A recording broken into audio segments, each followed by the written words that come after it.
Donc là, comme je disais, c'est vraiment revoir le process pour faire, comme je disais, cet effet de fausse perspective, comme ici.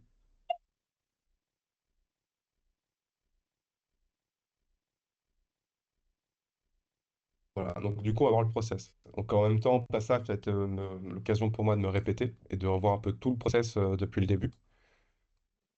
Donc là, je vais juste créer une nouvelle scène. Hop là, voilà. Tac, tac, on repasse dans After Effects pour commencer. Alors, comme ça, en plus, pour les retardataires, c'est l'occasion pour vous de rattraper un peu le process. Donc, première étape. Donc là, j'ai mon rush. Donc, comme je disais, j'aimerais soit faire un trou ici, je préfère le mettre sur le sol, je peux très bien choisir de faire au niveau des portes, etc. Là-dessus, vraiment, il n'y a pas d'importance. Tout ce qui compte, c'est que vous ayez des données de tracking qui soient pertinentes. Donc, première étape, ça va aller dans Tracker, comme on fait depuis le début de la semaine, de cliquer sur Track Caméra. Donc là, on va laisser charger.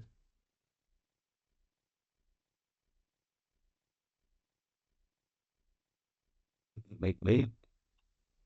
Donc, jusque-là, rien de bien extraordinaire. C'est le tracking qu'on fait depuis le début de la semaine. Automatiquement, on va nous afficher les points. Ensuite, à vous de créer une cible à l'endroit où vous voulez, du coup, incruster votre élément. Donc, également, première étape, si vous vous souvenez, si vous voyez qu'au niveau du sol, vous avez un tracking qui déconne pas trop, pensez tout le temps à faire clic droit et à faire clic droit Set, Ground, Plane and Origin. Ça vous évitera après dans Blender de devoir recalibrer le sol et l'orientation de la scène. C'est moins ça assure au logiciel qu'ici on est bien à 0,0. Ensuite, libre à vous aussi de pouvoir créer directement un solide et une caméra à l'endroit du sol. Comme ça, au moins, le logiciel sait qu'ici, c'est le sol. Ensuite, maintenant, donc moi, je vais venir le positionner ici. Donc là, je trouvais que cette cible, elle était pas mal dans le bon sens. Donc là, je vais faire boucle droit, create, solid. Maintenant, vous voyez que j'ai bien les éléments qui sont traqués. Donc là, je vais peut-être vite fait corriger son orientation. Parce que je vois qu'ici, par rapport au point de fuite, c'était pas parallèle. Là, c'est un peu mieux peut-être. Et le redresser un peu. Voilà, comme cela. Donc là, on a juste voilà, fait le premier tracking avec ma face qui est traquée. Ensuite, comme on a vu depuis le début de la semaine, c'est ensuite on va venir l'exporter vers Blender. Donc si vous vous souvenez, si je fais File, Script, Export, Composition Data to JSON, je vais vous afficher cette petite fenêtre. Donc nous, on va l'appeler Track Data 3, parce que j'en ai déjà deux dans le fichier. Ouais. Ensuite, pensez bien soit à sélectionner les calques que vous voulez exporter ou à décocher cette option. Automatiquement, on va venir exporter tous les calques 3D dans la scène. On clique sur voilà, exporter.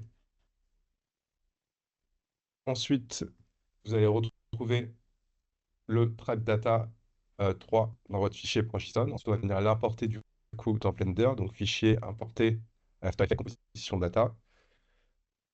Et donc là, j'ai street et j'ai track data numéro 3. Donc là, on va venir hop là, l'importer. Donc là, j'ai bien la caméra, mon, euh, mon sol et mon mur. Donc à chaque fois, vous allez avoir, comme on a vu, une vidéo qui va venir voler en plein milieu et qui sert à rien. C'est juste la vidéo de background et on peut venir la supprimer. Ensuite, la caméra, souvent, elle va être un peu petite à chaque fois. Donc, avec S, on peut venir grandir. Ensuite, je viens me créer une deuxième vue pour avoir une vue de référence et afficher ce que voit la caméra. Tac, tac. Ensuite, en termes de bonne pratique, si vous vous souvenez, on doit aller venir récupérer les paramètres d'After Effects, donc c'est-à-dire en l'occurrence le framerate. Donc ici, je vois que ma vidéo a un framerate de 25 images par seconde. Donc si vous vous souvenez, je sais pas, dans Blender, on doit faire en sorte que les framerates correspondent. Ensuite, deuxième manipulation qui est à chaque fois obligatoire, si vous vous souvenez, ça va être ouvrir une nouvelle timeline, passer en mode dope sheet, cliquer sur la petite icône du filtre et cliquer sur Only Show Selected pour afficher toutes les images clés. Et maintenant, du coup, je vais venir pouvoir, avec A, sélectionner toutes les images clés, et avec G, replacer la première frame. Donc, si vous vous souvenez, à chaque fois, la première frame, elle est tout le temps décalée pour bien corriger. Une fois que ça c'est fait maintenant, je peux venir importer ma vidéo. Donc là, j'aimerais bien dans la caméra avoir le background. Donc si vous vous souvenez, je clique sur ma caméra, j'ai l'icône de caméra qui apparaît. Ici, j'ai background image, add image, movie clip, open. Donc là, je vais aller récupérer mon rush qui est là. Hop là, open clip. Et maintenant, du coup, j'ai bien la vidéo dans le background. Ensuite, là, peut-être pour y voir un peu plus clair, c'est que de base, quand la vidéo est appliquée dans le background de la caméra, elle a une opacité. Et là, pour bien voir le résultat, pensez à bien mettre l'opacité qui est juste ici, vous voyez, la mettre à 100%. Voilà, donc là, du coup, je suis venu juste voilà, bloquer ma scène, faire la configurer. Maintenant, on va venir du coup créer cette extrusion dans le mur. Donc pour ça, là, je vais juste venir, par exemple, agrandir un peu cet élément. On va venir le replacer un peu comme cela. Voilà. M'assurer que j'ai rien cassé. En soi, ça va. La perspective est toujours bonne. On va venir peut-être l'agrandir un peu. Donc là, en fait, vous voyez que quand je l'agrandis, il agrandit par rapport à son point d'origine, qui est dans l'angle en haut à gauche, ici. Moi, j'aimerais que le point d'origine soit à son centre. Donc là, vous pouvez faire clic droit, cette origine, origine to géométrie. Comme ça, quand je l'agrandis, ça le fait par rapport à son centre. Ensuite, on aimerait du coup, comme je disais, créer de la profondeur. Donc pour ça, simplement, je vais venir passer en mode édition avec Tab. Et ensuite, en ayant ma face sélectionnée avec E, je vais venir pouvoir du coup l'extruder sur la profondeur. Et vous voyez que là, on a bien un cube. Ensuite, donc, ce cube-là, j'aimerais pouvoir le séparer en deux, c'est-à-dire avoir uniquement la face de devant, parce que c'est elle qu'on va animer, et enfin avoir le reste du cube avec un trou. Donc pour ça, quand vous sélectionnez votre cube, passez en mode Edit. On va passer en mode sélection de face. Je vais venir sélectionner la face, en l'occurrence que je vais venir séparer. Et en faisant clic droit, Separate, sélection. Et vous voyez que maintenant, j'ai bien ma face qui est séparée. Une fois que j'ai ça, je vais venir du coup, j'aimerais commencer à pouvoir immédiatement cacher ce gros cube. Il ne sert à rien. Donc on va venir le sélectionner, aller dans le petit onglet Objet. Et là, vous avez Visibility. Donc, on a vu principalement le Shadow Catcher en début de semaine. Là, maintenant, on va s'intéresser pardon, au Hold Out. Donc, moi, actuellement, là, on ne voit pas l'option du Shadow Catcher. C'est normal parce que tout le temps, pensez à bien passer en mode Cycle. Et vous voyez que là, en mode Cycle, j'ai bien l'option Shadow Catcher qui apparaît. Donc, là, en l'occurrence, on ne va pas s'en servir. Nous, ce qui va nous intéresser, ça va être le Hold Out. Donc là, je vais bien cliquer sur Hold Out. Il ne se passe rien à gauche, c'est normal, parce que vous devez passer en mode matériel preview pour voir le comportement. Et donc là, en fait, maintenant, il y a bien un cube, cependant, ce cube n'est pas visible. Dans tous les cas, on va y revenir plus tard. Pour l'instant, on va se concentrer sur euh, mon image de face, donc ma façade, là, ici. J'aimerais du coup qu'elle récupère la texture de la vidéo. Donc pour ça, on va venir du coup passer hop là, en mode pop, pop, pop, shader editor. On va se créer un nouveau matériau, tout simplement. Ensuite, on va venir du coup récupérer une image, un screenshot de la vidéo. Donc là, vous avez plusieurs options. C'est que soit vous l'exportez en séquence PNG, ou soit directement, on va réutiliser comme hier, Content Aware Fill, Create Reference Frame. Automatiquement, ça va ouvrir Photoshop avec votre image. Comme ça, je peux faire fichier, exporter, Quick Export as PNG. Et là, on va venir l'enregistrer. Donc là, on va l'enregistrer dans Street. On va l'appeler texture. On valide. Ensuite, tout simplement, du coup, dans Blender, maintenant, là, Blender, pof, on va venir simplement faire un drag and drop de cette image, texture, dans la fenêtre dans le panel de texture, dans le shader editor. Donc là, je l'ai importé. Attention, ne le connectez pas sur un principal BSDF, parce qu'un principal BSDF, il interagit par rapport à la lumière. Alors que là, en fait, j'ai ma scène qui est déjà éclairée. J'ai ma texture qui a déjà un comportement. Donc le principal BSDF, juste on le supprime et on vient connecter directement mon image à la surface. Donc là, maintenant, vous voyez qu'on a bien la texture qui apparaît. Cependant, vous voyez que là, forcément, elle n'est pas dans le bon mode de projection. Pour ça, donc vous avez un add-on qui s'appelle le Node Wrangler. Si vous voulez, de base, il est installé dans Blender. Tout ce qu'il faut, c'est l'activer. Donc quand vous allez dans Préférences, Add-on, cherchez Node. Là, vous avez le node Wrangler, donc du coup, vous devez juste le cocher, tout simplement. Une fois qu'il est coché, maintenant, vous allez avoir accès à un raccourci. C'est-à-dire que quand vous sélectionnez votre image de texture et que vous faites CTRL-T, automatiquement, il va vous rajouter ces deux fenêtres. Et donc, ces deux fenêtres-là vont venir nous permettre de nous aider à mieux gérer le mapping, donc gérer le comportement de notre texture. Donc, soit elle a un comportement qui est en UV-Wrap, soit elle a un comportement qui est en mode caméra ou objet. Nous, on va avoir un comportement qui est lié à la fenêtre. Donc là, je prends Windows, je le connecte, pardon, avec temps. Et vous voyez que là, automatiquement, il vient se positionner dans le bon sens. Cependant, là, le problème qu'on va avoir maintenant, c'est que vous voyez que quand voilà, ah, tac, tac, tac, je me déplace dans le temps, la texture, elle glisse. Vous voyez qu'elle n'est pas fixe. Parce que c'est la même image qui est projetée sur toutes les frames de ma vidéo. Donc là, maintenant, on aimerait pouvoir dire au logiciel que non, j'aimerais que tu me sauvegardes cette frame à la frame 1 ou à la frame 10 en fonction de votre test et que tu viennes la bake sur la façade, sur mon play. Donc pour ça, il y a deux, trois clics à faire, mais ça va assez vite. Première étape déjà. Donc normalement, ça ne va pas causer de problème, c'est toujours important de le faire, c'est s'assurer que votre plane est unwrap en termes de texture. Donc pour ça, tout simplement, vous passez en mode edit, donc en appuyant sur tabulation. Vous appuyez sur la touche U. Je crois que nous, vous pouvez faire... non, ça ne marche pas. Ouais. Vous êtes obligé d'appuyer. Voilà, vous avez UV unwrap ici, si vous voulez, directement en faisant clic droit. Vous voyez, U, c'est le raccourci pour accéder directement au panneau. Là, vous avez Smart UV Project. Là, je clique dessus et je clique directement sur Unwrap. Vous voyez, c'est ni plus ni moins. Ensuite, on doit du coup maintenant utiliser la fonctionnalité de paf paf paf. Alors, c'est où? C'est la icône ici. Ici, vous avez l'option pour pouvoir bake les textures. Cependant, avant de pouvoir bake une texture, il faut lui définir un placeholder, donc entre guillemets, un node dans lequel il va pouvoir créer la texture. Donc là, j'ai juste faire Shift A, vous pouvez faire ajouter, d'accord? Et on va venir rajouter juste Shift A, une image. Donc de base, ce node, vous voyez que là, il est vide.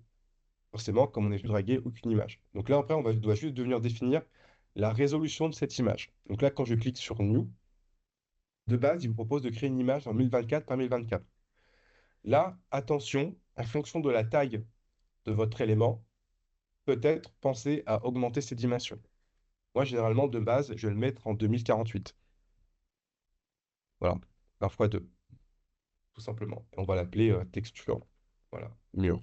Hop. Là, on clique sur New Image, tout simplement. Une fois que ça c'est fait, vous allez simplement venir sélectionner donc, votre plane, en l'occurrence, aller dans la petite icône de caméra, l'onglet Render, descendre en bas, chercher l'onglet Bake, et juste cliquer sur Bake directement. Ah oui, et aussi important, vous voyez que là, il prend beaucoup de temps pour bake ma texture. C'est pas normal.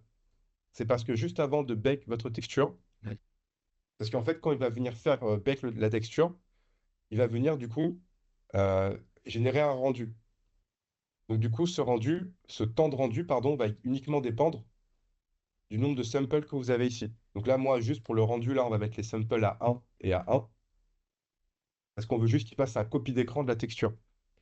Et là, quand je clique sur Bake, le texture Bake va se faire de manière instantanée. Donc là, juste il charge et en 30 secondes, c'est terminé. Vous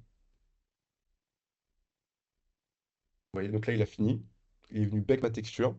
Et après, je n'ai plus qu'à prendre ma texture et la connecter à la surface. Et là, normalement, quand je me déplace dans le temps, je n'ai plus de problème de ma texture qui se déplace et qui glisse en fait. Vous voyez que là maintenant elle est bien figée à un instant T. Donc là, ici, je peux passer dans le 3D Viewport.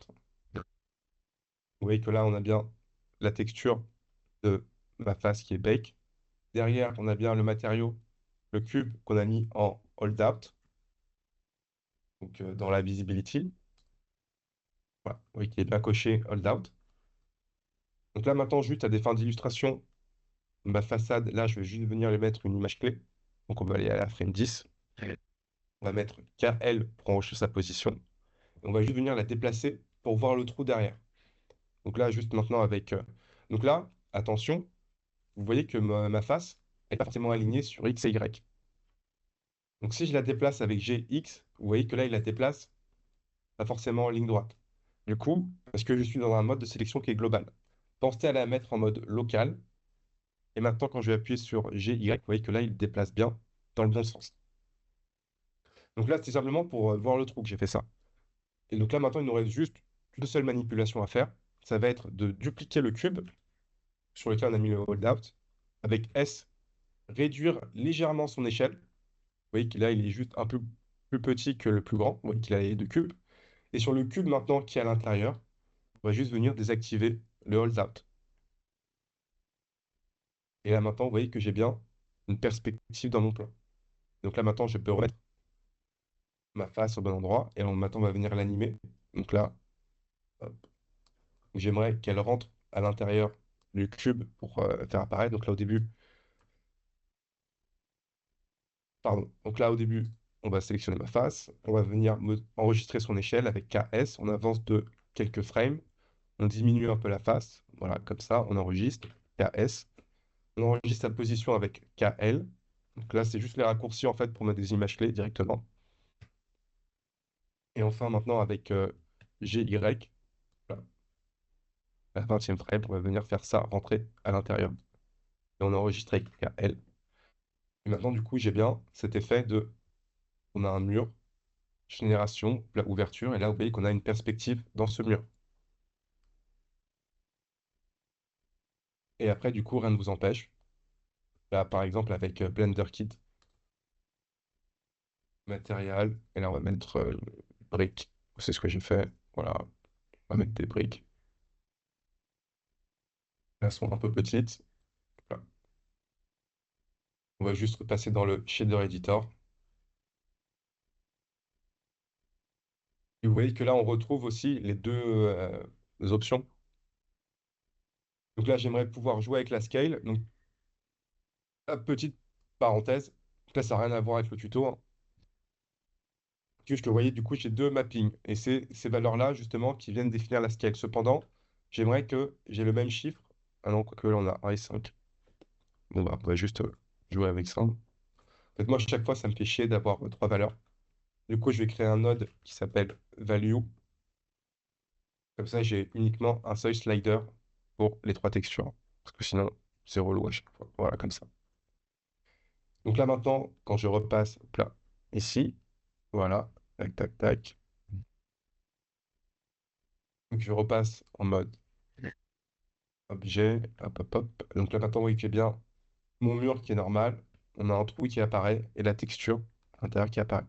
Donc là, j'ai juste un petit décalage. Vous voyez ici, c'est juste simplement si je vais venir reculer avec... non, si je l'agrandis un tout petit peu, je crois, voilà, comme ça, et que je viens de le reculer avec GY, je peux venir corriger cette petite ligne de pixels que j'avais sur le côté. Voilà, voilà. Alors, est-ce qu'il y a des questions? En soi, vous avez vu, c'est pas très compliqué, hein, c'est juste bien comprendre le workflow.